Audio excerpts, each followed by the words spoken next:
د افغانستان د بهرنیو چارو د وزارت سیاسي معین محترم خلیل کرزی پراکتش راغلاست. سلامت اوسئ، جوړ اوسئ. محترم کرزی، تاسو د افغانستان د سولې په برخه کې په ګڼو غونډو کې برخه اخیستې ده او د ډیرو غونډو مشري مو کړې ده. مخکې تر دې چې د سولې په برخه کې مسلې ته راشو، تاسو یو بل سیاسي فعالیت هم ډیر جوت دی. په ډیرو سیمه ییزو غونډو کې مو مشري کړې ده، د آسیا زړه غونډه کې، د استانبول په غونډه کې او په داسې نورو غونډو کې. د دغو غونډو په ارتباط د افغانستان منطقوي سیاست ته راشو. په اسلام آباد کې ځینې کسان دا ګیله لري چې افغانستان د هند او پاکستان ترمنځ د توازن نه ساتي. تاسو څه وایاست؟ بسم الله الرحمن الرحیم. اول خو ډېر خوشحاله یم چې ستاسو سره وینم. زه فکر کوم دا به درست نه وي چې موږ وایو چې موږ د هند او د پاکستان په باره کې یو توازن نه ساتو. زه په 2015 کې چې مقرر شولم، په 2015 په دا کال کې زه نه پاکستان ته ولاړم. یعنی دوستانو زما سره ویل چې مشر کرزی صاحب په دا ګرد د ریاست جمهوریت په وخت کې 10 پلا ولاړې، زه په یو کال کې نه پلا ولاړم. او زما دوستان به راته ویل چې زه د کرزي صاحب مشر کرزي صاحب دا ریکارډ ورماتوم په 2 کال کې. او هدف مې دغه و چې واقعا د پاکستان سره مې غوښته چې یو ښه روابط ولرو. ولې د پاکستان ولس زموږ سره ډېر ښه کړي دي. زه خپله په حیث مهاجر هلته په پاکستان کې وم، هلته مې درس ویلی دی او د پاکستان د ولس په همیشه ممنون یم. نو غوښتله مې چې د دوی سره ښه ارتباطات ولرم. همه متاسفانه زموږ مشکل په پاکستان کې د ولس سره نه دی. زموږ مشکل د ملکی حکومت سره هم نه دی.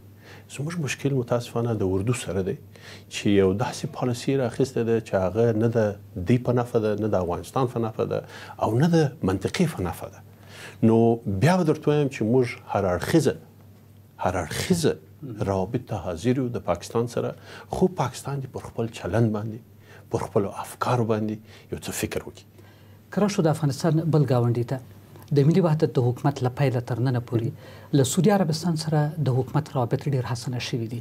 جمهور رئیس غني ریاض ته ولاړ او د افغانستان نور چارواکي په وروستیو کې د ملي امنیت شورا سلاکار حنیف اتمر هلته ورغی او عربستان ژمنه کړې ده چې په کابل کې یو ستر تعلیمي مرکز جوړ کړي او خصوصا د سعودي عربستان د نوي ولیعهد له راتګ سره محمد بن سلمان سره دوی په دې تیر یو کال کې چې په افغانستان کې کومې چاودنې شوې دي په رسمي ډول یې دا غندلې دي او د سعودي عالمانو انتحاري حملې هم په افغانستان کې حرامې بللې دي. دغه حسنه روابط به تهران هغه ځای چې یو وخت ارګ ته په بوجیو کې پیسې ورکولې خوابدی نه کړي. زه فکر کوم دلته د افغانستان لپاره یو ډېر اساسي توازن پکار دی او موږ تر ډېر حده کوشش کړی دی چې دا توازن سره وساتو. اوس داسې یو احساس کېږي چې په منطقه کې او خصوصا د ایران او د سعودي په مابین کې د سني او د شیعه یو رقابت دی. موږ په خپلو بحثو کې په ډېر وضاحت سره د سعودي سره هم په دې مسله کې خبرې کړې دي، هم د ایران سره هم بحث کړی دی. د سعودي هم د پاچا سره په څو جلسو کې زه وم او هم د ولیعهد په جلسو کې ما هلته حضور درلودی. ډېر په وضاحت سره مو ویلي دي که دغه د سني او د شیعه مسله افغانستان نه غواړي چې په دې مسله کې ځان داخل کړي. افغانستان نه غواړي چې یو میدان د رقابت سي په هیڅ صورت. د ایران سره موږ ډېر کوشش کړی دی او تر ډېره حده پورې خپل هدف ته رسېدلي چې داسې روابط وساتو چې هم ایران راڅخه خوابدي نشي او هغه مسایل چې دوی ته مهم دي پر دې بحث ورسره وکړو. که تاسو اوس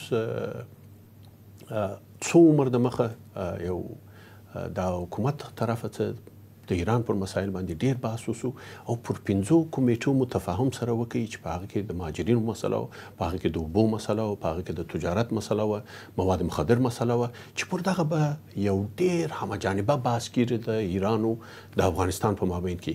نو کوشش مو ډېر کړی دی د ډېر حده چې توازن سره وساتو او کوشش وکړو چې یو د بل څه استفاده ونه کړي په زموږ په وسیله یا په یو بله وسیله باندې. بله بل ګاونډي ته که راشو، ترکمنستان د طالبانو د رژیم له ماتې راوروسته له افغانستان سره حسنه روابط درلودل. همداراز د تاجکستان روابط ورته دي، د قرغیزستان هم تقریبا ورته دي، خو د کاسازر له پروژې سره ممکن د قرغیزستان او تاجکستان سره روابط نور هم ښه سي او د ټاپي له پروژې سره له ترکمنستان سره. خو د دغو هیوادونو ترمنځ یو مهم هیواد ازبکستان دی. ازبکستان له افغانستان سره په وروستیو کې روابط بهتره کړي دي. آیا په 2014 کال کې چې د ازبکستان نوی جمهور رئیس شوکت میرزیایف ولسمشر شو د روابط بهتره شول که نه؟ خارجه وزارت د افغانستان هڅې کړي دي؟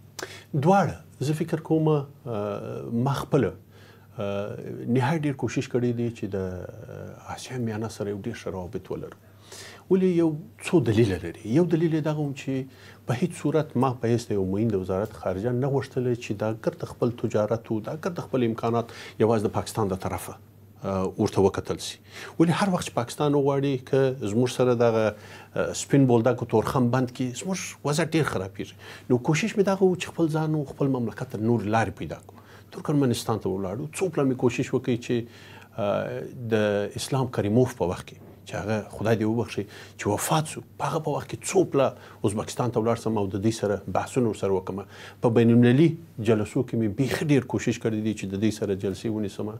بیا نوی رئیس جمهور چې راغلی ښاغلی میرزایف دا روابط تغییر وکړي. دې خپله هم غوښتله چې د ازبکستان چې عادي 25 کاله بیخي بند و نورې نړۍ ته چې ارتباطات شروع کړي. په افغانستان دپاره یو ډېره ښه وسیله سوله. زموږ دپاره خصوصا د تجارت او د ټرانزیت دپاره یو بهترین وسیله ده. د ازبکستان د طرفه څه اوس موږ کولی شو چې قازقستان ته، موږ کولی شو چې چین ته، موږ کولی شو چې روسیې سره تجارت وکړو. پخوا دغه زمینه موږ ته مساعده نه وه. اوس یوازې نه د تجارت ډېر نور مسایل راته زمینه راته مساعده ده او دا د افغانستان دپاره یو ډېر نیک قدم دی او زه فکر کوم هم د وزارت خارجه و هم د دې د برکته دی.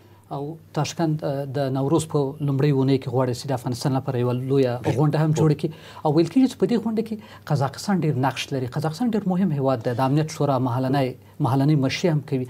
له هغوی سره د افغانستان روابط په کومه سطح کې دي؟ آیا ډېر ښه؟ دغه جلسه چې را روانه ده مشخص تاریخ 28 د مارچ دی. په دغه کې به د منطقې د سیمې او خصوصا د نورو هیوادو وزیران راځي. وزیران خارجه دعوت شوي دي. دلته ترکیه دعوت شوی دی، هند دعوت شوی دی، اسیا میانه 15 سره مملکتونه دعوت شوي دي. اکثریت په سطح وزیران راځي او دلته به د افغانستان پر صلح، پر مبارزه علیه تروریزم او پر دغه مسایلو باندې به بحث کیږي. په دل کې به قازقستان هم حضور ولري. په سطح وزیر خارجه قازقستان سره څو مسایل لرو. یو قازقستان سره د تجارت مسایل لرو، بل قازقستان سره د سکیورټي کونسل په بخش کې ډېره همکاري سره شروع شوې ده. دلته داسې افراد دي چې خصوصا یا افغانستان یا نور مملکتونه غواړي چې دغه نمونه د سکیورټي کونسل تور لیست ور واچي. په دغه کې یو ډېر خاص ارتباطات اوس د قازقستان سره لرو او ډېره مانګي مو سره شروع کړې ده. تاسو سولې ته اشاره وکړه. د سولې په ارتباط لکه مخکې چې مې هم وویل تاسو په ډېرو غونډو کې برخه اخیسته او تاسو په لومړۍ هغه غونډه کې چې رسمي و او له طالبانو سره مخامخ خبرې کړې دي. طالبان تاسو ته څرنګه معلوم شول؟ سوله کوي؟ هغه وخت ډېر وختي و. د جولای 2015 وخت په مری کې و. زه د افغانستان د حکومت په نمایندګي تللی وم. روژه هم وه. نو په روژه کې زما په خیال ګای وخت ملایان داسې یو څه مزاج یې سم نه. نو د روژې بعد سره کښېنستو ډېر بحث مو ورسره وکړ. په هغه بحثو کې زما په یاد ملا عباس اخوند راغلی و، دغسې د حقاني صاحب یو ورور راغلی و، خلیل حقاني راغلی و.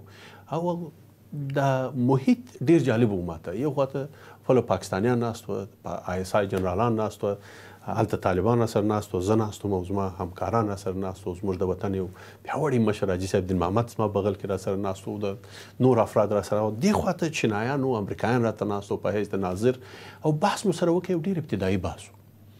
دې خپلې ګیلې راته وکړې.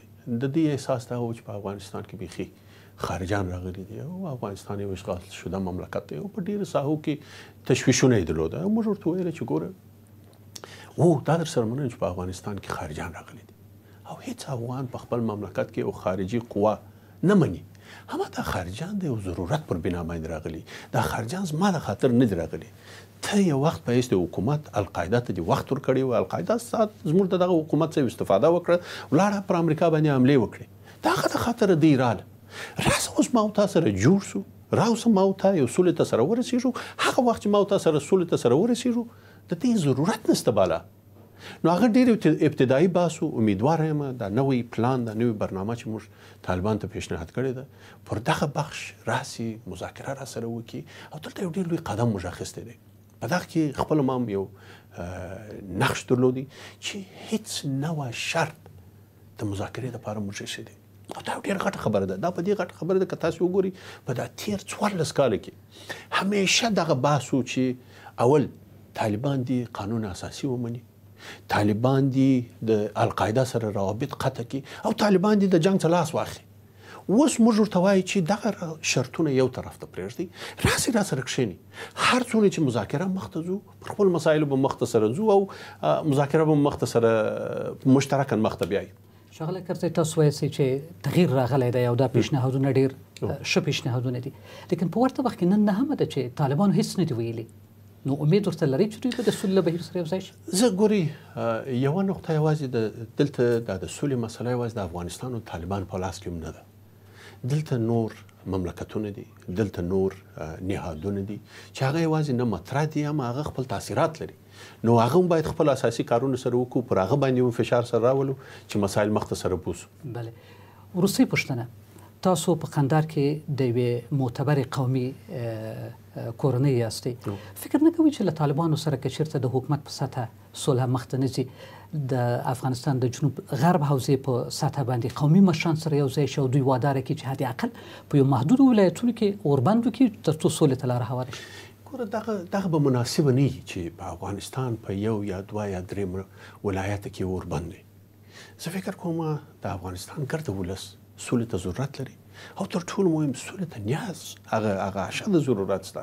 زه فکر کوم دا سوله په صورت عموم باید په یو غټ تصویر کې ورته وګورو او دا سوله که راځي باید ګرد افغانستان ته راسي، نه یو دوه درې ولایت. هم دا نظر دی بیخي مهم نظر دی چې په ډیرو ساحو کې اوس د ډیرو مشخصو کارو دپاره ګوره لکه د معارف دپاره زه فکر کوم د طالبان سره باید بحث وشي چې په ډیرو هر ولایت کې باید طالبان اجازه ورکړي چې هم د معارف هم د پولیو په دغه مسایل کې باید همکاري وکړي. دغسې زه ډیر په یو ښه قدم دغه ورته ګورم چې وخت چې د ټاپي برنامه اعلان شوله طالبانو ډیر ښه اعلامیه ورکړه او دا ډیر ښه اقدام یې وکړي او دا یو ملي اقدام وکړي چې ولې دغه پروژه دغسې ملي پروژه ده او په دې کې طالبان یو ملي اقدام وکړي. نو زه ډیر خوشحاله یم چې دغه احساس هلته شته او د دې څه همیشه نه یوازې زه فکر کوم ډیر خلک ځینې خوشحاله کېږي په دا اقدامو باندې.